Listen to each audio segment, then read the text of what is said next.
Pasión de nuestro Señor Jesucristo según San Lucas. Cuando llegó la hora, se sentó a la mesa y los apóstoles con él, y les dijo: ardientemente he deseado comer esta Pascua con vosotros antes de padecer, porque os digo que ya no la volveré a comer hasta que se cumpla en el reino de Dios. Y tomando un cáliz, después de pronunciar la acción de gracias, dijo: tomad esto, repartidlo entre vosotros, porque os digo que no beberé desde ahora del fruto de la vid hasta que venga el reino de Dios. Y tomando pan, después de pronunciar la acción de gracias, lo partió y se lo dio diciendo: esto es mi cuerpo, que se entrega por vosotros. Haced esto en memoria mía. Después de cenar, hizo lo mismo con el cáliz, diciendo: este cáliz es la nueva alianza en mi sangre, que es derramada por vosotros. Pero mirad, la mano del que me entrega está conmigo en la mesa, porque el Hijo del Hombre se va según lo establecido, pero ay de aquel hombre por quien es entregado. Ellos empezaron a preguntarse unos a otros sobre quién de ellos podía ser el que iba a hacer eso. Se produjo también un altercado a propósito de quién de ellos debía ser tenido como el mayor. Pero él les dijo: los reyes de las naciones las dominan, y los que ejercen la autoridad se hacen llamar bienhechores. Vosotros no hagáis así, sino que el mayor entre vosotros se ha de hacer como el menor, y el que gobierna como el que sirve. Porque ¿quién es más, el que está a la mesa o el que sirve? ¿Verdad que el que está a la mesa? Pues yo estoy en medio de vosotros como el que sirve. Vosotros sois los que habéis perseverado conmigo en mis pruebas, y yo preparo para vosotros el reino, como me lo preparó mi Padre a mí, de forma que comáis y bebáis a mi mesa en mi reino, y os sentéis en tronos para juzgar a las 12 tribus de Israel. Simón, Simón, mira que Satanás os ha reclamado para cribaros como trigo, pero yo he pedido por ti, para que tu fe no se apague. Y tú, cuando te hayas convertido, confirma a tus hermanos. Él le dijo: Señor, contigo estoy dispuesto a ir incluso a la cárcel y a la muerte. Pero él le dijo: te digo, Pedro, que no cantará hoy el gallo antes de que 3 veces hayas negado conocerme. Y les dijo: cuando os envié sin bolsa, ni alforja, ni sandalias, ¿os faltó algo? Dijeron: nada. Jesús añadió: pero ahora, el que tenga bolsa, que la lleve consigo, y lo mismo alforja, y el que no tenga espada, que venda su manto y compre una, porque os digo que es necesario que se cumpla en mí lo que está escrito: fue contado entre los pecadores, pues lo que se refiere a mí toca su fin. Ellos dijeron: Señor, aquí hay 2 espadas. Él les dijo: basta. Salió y se encaminó como de costumbre al monte de los Olivos, y lo siguieron los discípulos. Al llegar al sitio les dijo: orad para no caer en tentación. Y se apartó de ellos como un muro de piedra, y arrodillado oraba diciendo: Padre, si quieres, aparta de mí este cáliz, pero que no se haga mi voluntad, sino la tuya. Y se le apareció un ángel del cielo que lo confortaba. En medio de su angustia oraba con más insistencia, y le entró un sudor que caía hasta el suelo como si fueran gotas espesas de sangre. Y levantándose de la oración, fue hacia sus discípulos, los encontró dormidos por la tristeza y les dijo: ¿por qué dormís? Levantaos y orad para no caer en tentación. Todavía estaba hablando cuando apareció una turba. Iba a la cabeza el llamado Judas, uno de los 12, y se acercó a besar a Jesús. Jesús le dijo: Judas, ¿con un beso entregas al Hijo del Hombre? Viendo los que estaban con él lo que iba a pasar, dijeron: Señor, ¿herimos a espada? Y uno de ellos hirió al criado del sumo sacerdote y le cortó la oreja derecha. Jesús intervino diciendo: dejadlo, basta. Y tocándole la oreja, lo curó. Jesús dijo a los sumos sacerdotes y a los oficiales del templo, y a los ancianos que habían venido contra él: ¿habéis salido con espadas y palos como en busca de un bandido? Estando a diario en el templo con vosotros, no me prendisteis, pero esta es vuestra hora y la del poder de las tinieblas. Después de prenderlo, se lo llevaron y lo hicieron entrar en casa del sumo sacerdote. Pedro lo seguía desde lejos. Ellos encendieron fuego en medio del patio, se sentaron alrededor y Pedro estaba sentado entre ellos.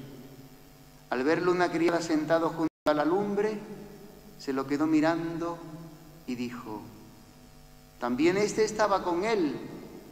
Pero él lo negó diciendo: no lo conozco, mujer. Poco después lo vio otro y le dijo: tú también eres uno de ellos. Pero Pedro replicó: hombre, no lo soy. Y pasada cosa de una hora, otro insistía diciendo: sin duda este también estaba con él, porque es Galileo. Pedro dijo: hombre, no sé de qué me hablas. Enseguida, estando todavía él hablando, cantó un gallo.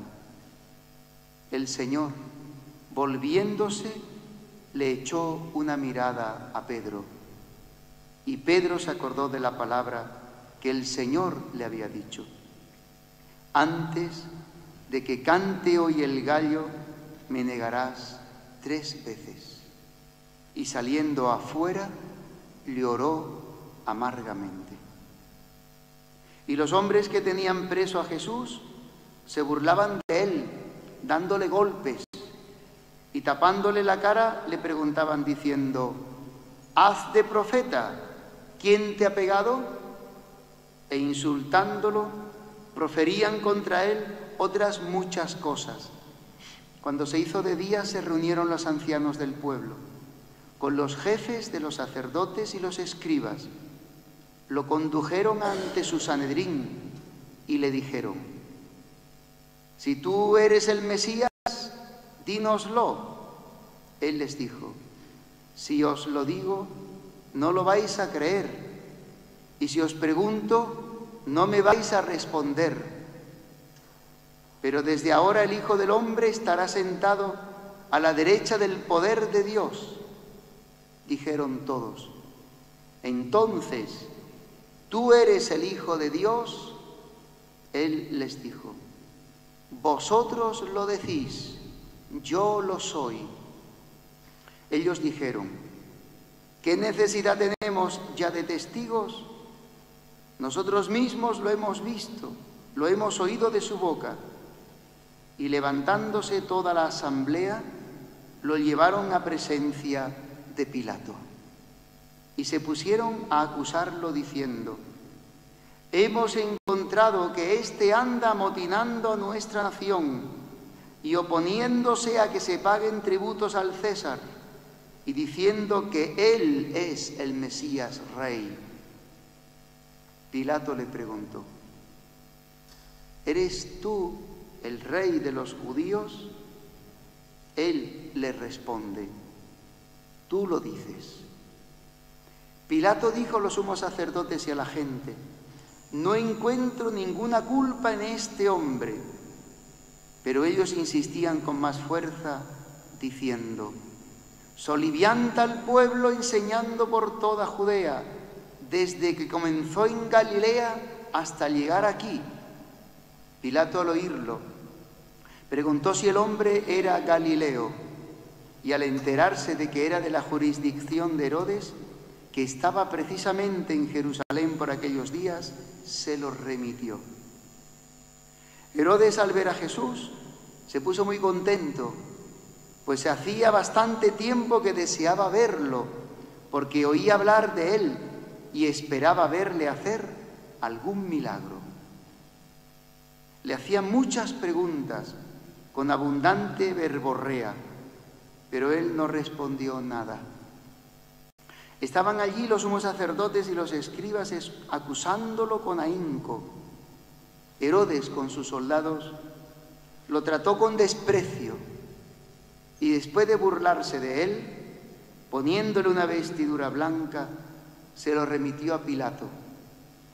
Aquel mismo día se hicieron amigos entre sí Herodes y Pilato, porque antes estaban enemistados entre sí.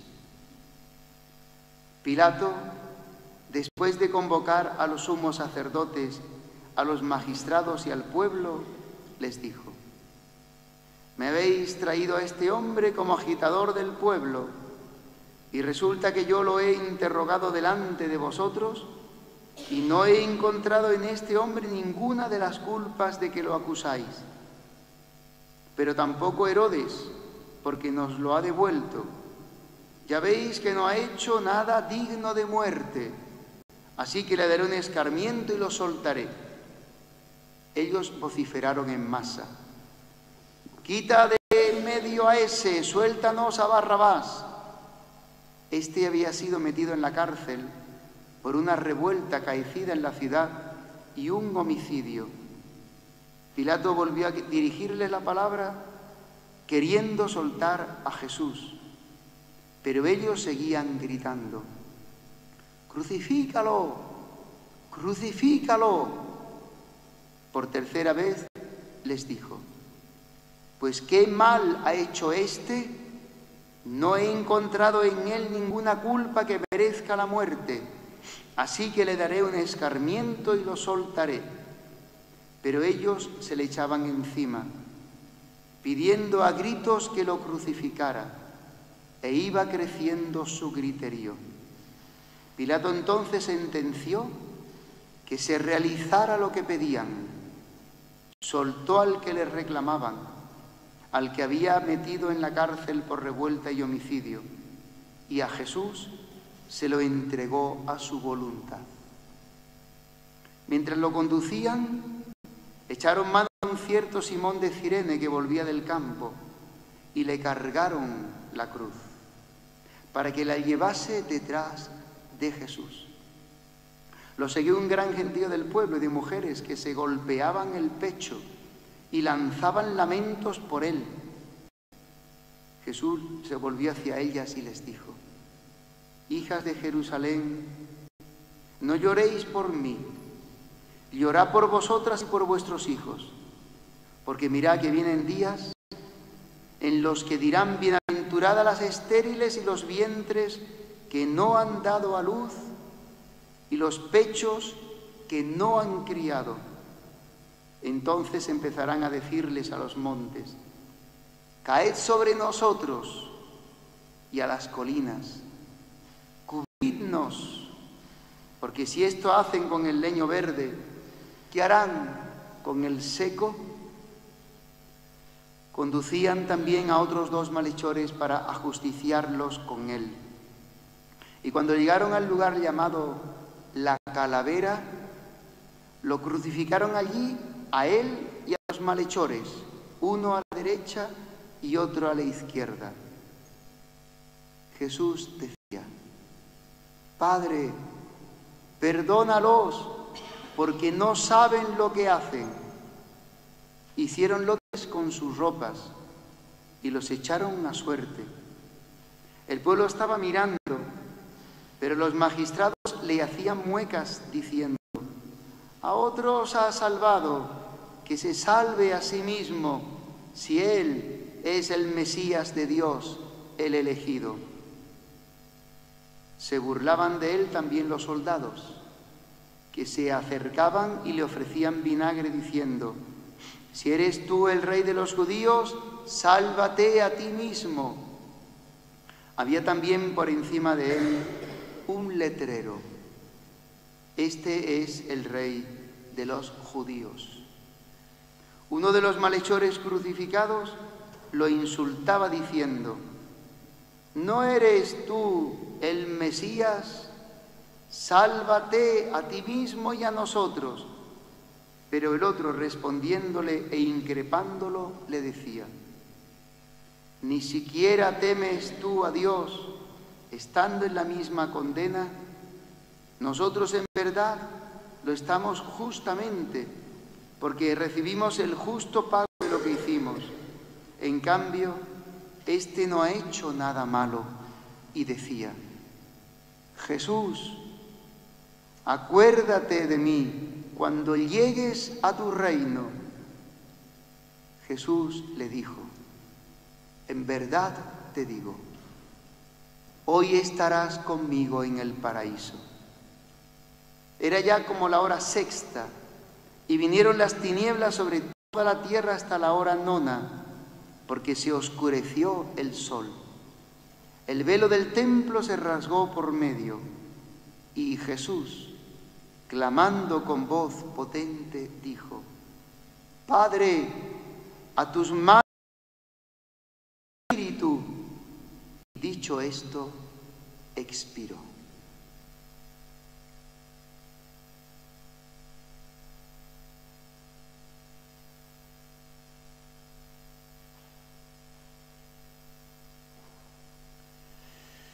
El centurión, al ver lo ocurrido, daba gloria a Dios diciendo: realmente este hombre era justo. Toda la muchedumbre que había concurrido a este espectáculo, al ver las cosas que habían ocurrido, se volvían dándose golpes de pecho. Todos sus conocidos y las mujeres que lo habían seguido desde Galilea se mantenían a distancia viendo todo esto. Había un hombre llamado José, que era miembro del Sanedrín, hombre justo y bueno. Este no había dado su asentimiento ni a la decisión ni a la actuación de ellos. Era natural de Arimatea, ciudad de los judíos, que aguardaba el reino de Dios. Este acudió a pidió el cuerpo de Jesús y, bajándolo, lo envolvió en una sábana y lo colocó en un sepulcro excavado en la roca, donde nadie había sido puesto todavía.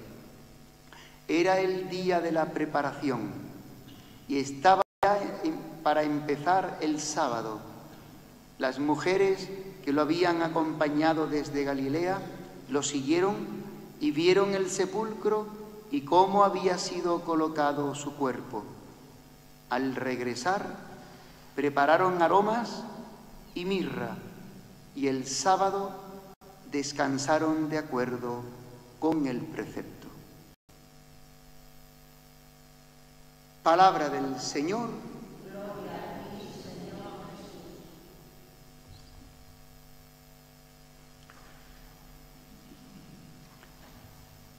No sé si a vosotros os estremece, os conmueve por dentro este relato de la pasión. A mí siempre me conmueve, me parece impresionante. Porque como termina el Evangelio diciendo, es realmente un espectáculo. En el sentido de que, igual que cualquier espectáculo, o te metes dentro, te puedes meter dentro, te metes dentro de la acción que está sucediendo y eres un actor, o eres un, ¿cómo se dice? Un espectador. Cada año se proclama en este día, en estos días, los relatos de la pasión del Señor. No lo pone la Iglesia para ver qué buenecito ha sido el Señor y qué malitos somos nosotros. Lo pone para decirnos que para poder llegar a la meta, que es el reino de los cielos, hay que hacer un recorrido, que es el recorrido que ha hecho Jesús. Ese recorrido no se hace físicamente con los pies. Ese recorrido solamente se puede vivir para alcanzar la meta en el interior de cada uno de nosotros. Y es un contenido de asimilación con el vivir de Jesús. Y nos cuesta mucho. Nos cuesta que nos hablen mal. Nos cuesta contestaciones feas. Nos cuesta la enfermedad, la vejez, el cáncer, el matrimonio que no se termina de arreglar y de funcionar. Nos cuesta no entender por qué me han echado del trabajo, por qué sufro y mi vida no tiene sentido. Nos cuesta entender el sufrimiento y la cruz. Pero aquí hoy aparece una luz. Esa luz es Cristo, que ha dicho Él de sí mismo: yo soy la luz del mundo. Y sin embargo, la luz está siendo ahora ocultada por una hora que le dice Jesús a los judíos: ahora es vuestra hora y la del poder de las tinieblas. En esta hora, aparentemente, la luz de Cristo va a ser apagada, va a ser oscurecida, va a primar, va a aparecer con fuerza la hora de la oscuridad, de la maldad, del mal. Y Dios está metido dentro de esa hora. Es una hora que nos cuesta, por eso necesitamos escuchar cada año este relato de la pasión de Jesús. Porque este año tu vida y la mía y la de todo hombre, el de la calle y la del mundo entero, no es la misma que hace un año, el año pasado. Hoy el Señor nos invita a entrar en el camino de la pasión y de la cruz que estás viviendo hoy. Que estás viviendo hoy. Para que puedas entrar en el camino que lleva a la vida nueva de la resurrección. Este camino solamente se puede recorrer siendo discípulo, como decía en la primera lectura del profeta Isaías. Discípulo es el que está con el oído abierto, atento a lo que le dice su Señor. Por eso decía en la primera lectura: el Señor me ha dado una lengua de discípulo para poder hablar, para poder decir un mensaje, un anuncio. Pero solamente sabéis muy bien que se puede decir algo si primero lo escuchamos. Es como los sordomudos. No pueden hablar porque no pueden oír. El Señor me ha dado lengua de discípulo, me ha abierto el oído y me ha dado una palabra alentadora, de consuelo, de aliento. Cada mañana me espabila el oído. Esto es lo que hacen los cristianos cuando comenzamos el día, cada día por la mañana a primera hora. Ponernos de cara al Señor y escuchar la palabra de Dios. Cada día, ¿qué palabra me tiene Dios reservada? Escuchar la palabra. ¿Qué me dice el Señor hoy? ¿Qué me dice en su... Me abre el oído para que yo pueda dar una palabra de consuelo, para que yo pueda dar una buena noticia a los pobres, de esperanza a los abatidos, a los desesperanzados. El Señor me ha abierto el oído. ¿Y qué le ha dicho Dios a este siervo de Yahvé? A Jesucristo, que es el siervo de Dios, el Hijo de Dios. Que hay un camino que le ha preparado para que Él lo recorra. Ese camino conlleva golpes. Mesaban mi barba, me jalaban de la barba, se burlaban de mí. No escondí mi rostro a ultrajes, salivazos, bofetadas. No me rebelé ante este camino de mi Padre. Porque como decía San Pablo en la carta a los filipenses que hemos escuchado, a todo el que se humille y sea humillado, Dios lo va a recomponer, lo va a levantar en alto, lo va a engrandecer. Este es el camino que le ha preparado al Hijo.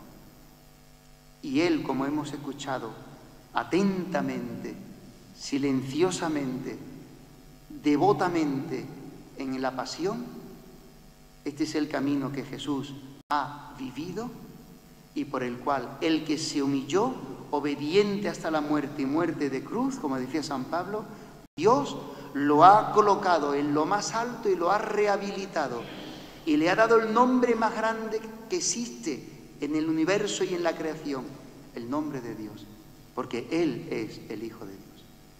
Y ante ese nombre, todo poderío, todo poder, toda apariencia de fuerza se cae al suelo, no tiene poder. Por eso, ¿cómo vence Cristo al mal? ¿Cómo podemos vencer nosotros al mal? A esa vecina que te resulta molesta, a tu marido que tantas veces te cuesta quererle como es, o tu situación de soledad por tu viudez o de enfermedad, o de tus hijos que te tienen olvidada o que no entienden las cosas de tu vida. ¿Cómo se vence el mal? Entrando en la voluntad de Dios, en ese mal, lleno de confianza y de abandono del alma en sus manos. Padre, a tus manos encomiendo mi espíritu.